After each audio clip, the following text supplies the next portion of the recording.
Olá, oitavo ano, tudo bem com vocês? Sejam bem-vindos, sejam bem-vindas a esta videoaula. Eu peço, por favor, que vocês coloquem em seus cadernos as informações referentes ao cabeçalho, escrevendo o nome da escola Terra Mater, a data da aula de hoje, dia 30/7, quinta-feira.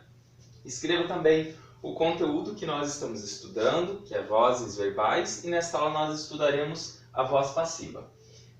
A habilidade consiste em perceber o emprego das vozes verbais como recursos expressivos relacionados à intenção argumentativa do interlocutor. Eu farei a explicação do conteúdo. Eu peço que durante a minha explicação você faça anotações em seu caderno para usar em um momento posterior de pesquisa, de exercício e até mesmo para estudo de prova, ok? E deixo ali também uma atividade para que vocês possam realizar. Nós trabalharemos então com o MD2, o caderno 2. Quero que vocês o abram, por favor, na página 8. Lá há uma manchete que diz: empresas estão à procura de talentos digitais.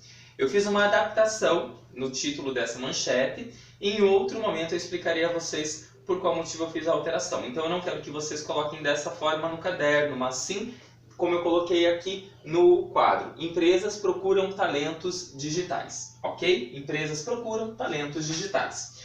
Quero que vocês façam um exercício sobre o que nós já estudamos. Eu quero que vocês passem essa frase que está na voz ativa para a voz passiva analítica e também para a voz passiva sintética, ok? Hoje nós estudaremos o efeito de sentido que há na escolha dessas vozes verbais quando se quer comunicar algo, ok? Então nós temos ali primeiramente na voz ativa, nós temos um sujeito e um predicado. Como sujeito da oração eu tenho empresas e como predicado eu tenho tudo aquilo que se declara a respeito do sujeito, que é procuram talentos digitais. Dentro desse predicado eu tenho um verbo. É um verbo transitivo direto, porque entre ele e o complemento não há nenhuma preposição. Se é um verbo transitivo direto, o objeto ali, talentos digitais, é um objeto direto, ok? Então faça essas anotações em seu caderno, porque você as usará para transformar na voz passiva analítica e também na sintética, ok? Então coloque uma pausa nessa videoaula, relembre o que nós estudamos em uma aula anterior, para que você consiga realizar essa troca, ok? E aí, você conseguiu fazer a troca da voz passiva para a construção analítica e sintética? Vamos ver como ficou, então?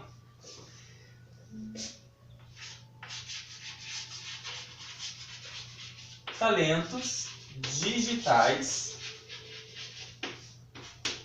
são procurados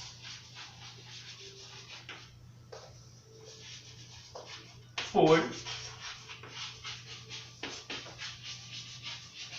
empresas, ok? Copie ali em seu caderno, por favor, já farei a explicação. Na voz passiva sintética ficou dessa forma: procuram-se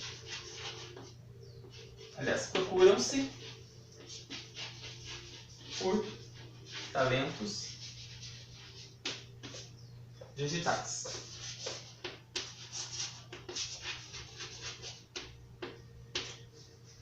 Ok? Então, o que acontece? Na voz passiva analítica, talentos digitais são procurados por empresas. Você percebe que há uma alteração, então, na disposição dos elementos que estão ali na voz ativa. Então, o sujeito da voz ativa passa a ser agente da passiva. Então, o sujeito da voz ativa passa a ser agente da passiva. Então perceba também a presença da preposição por na voz passiva analítica, né? Ela está presente ali. Então nós temos aqui o objeto direto da voz ativa como sujeito paciente. Então objeto direto como sujeito paciente. Então eu tenho aqui objeto direto, ok? Vamos pôr essa informação ali.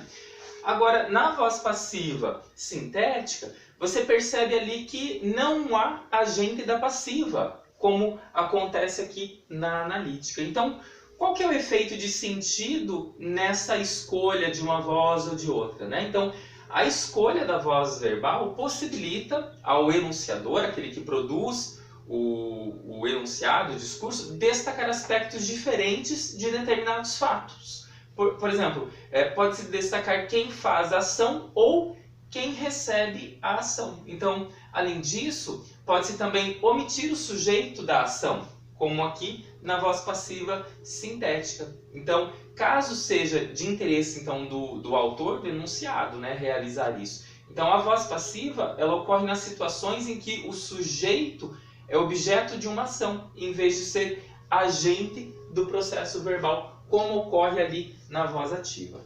Eu encaminhei também por slide um texto intitulado Concertos Sinfônicos. Nós faremos a leitura desse texto e depois realizaremos alguns exercícios. Vamos à leitura dele então? Concerto Sinfônico. Nem todo mundo se sente à vontade para ir a um concerto. Muitas pessoas pensam que os preços não são acessíveis ou que serão barradas na porta do teatro se não estiverem bem vestidas, ou ainda que não saberão se comportar. Enfim, criam uma porção de empecilhos para si mesmas.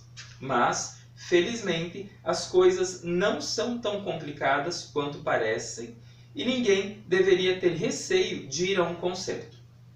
Nas grandes cidades de todo o mundo são promovidos concertos de diversos tipos, para diferentes públicos, desde os mais formais, voltados para os conhecedores de música clássica, até os mais descontraídos, em que os maestros contam para o público curiosidades sobre o repertório escolhido. Existem também concertos voltados para o público infantil e concertos realizados ao ar livre. Os preços também variam. Há ingressos muito caros, como no caso de uma orquestra estrangeira. Mas há os mais baratos e até mesmo os gratuitos. Então, este texto tem uma frase, uma oração ali que nós vamos usar para análise. É o trecho que está ali no seu slide destacado. Nas grandes cidades de todo o mundo são promovidos concertos de diversos tipos. Então perceba aqui, são promovidos concertos de diversos tipos, está destacado, e é isso que nós vamos analisar, ok? Então nas grandes cidades de todo o mundo são promovidos concertos de diversos tipos para diferentes públicos. A primeira pergunta para que você possa responder é a seguinte: classifique a voz do verbo na oração destacada.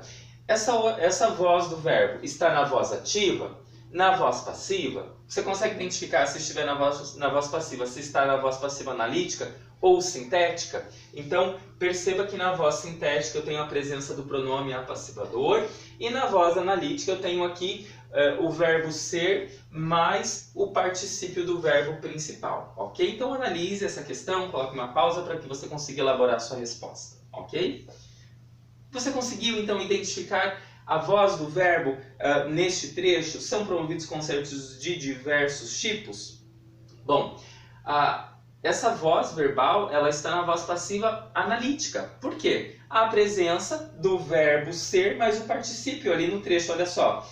São promovidos. Então, está na voz passiva analítica, ok? Agora, outra pergunta. Identifique o sujeito e o predicado da oração.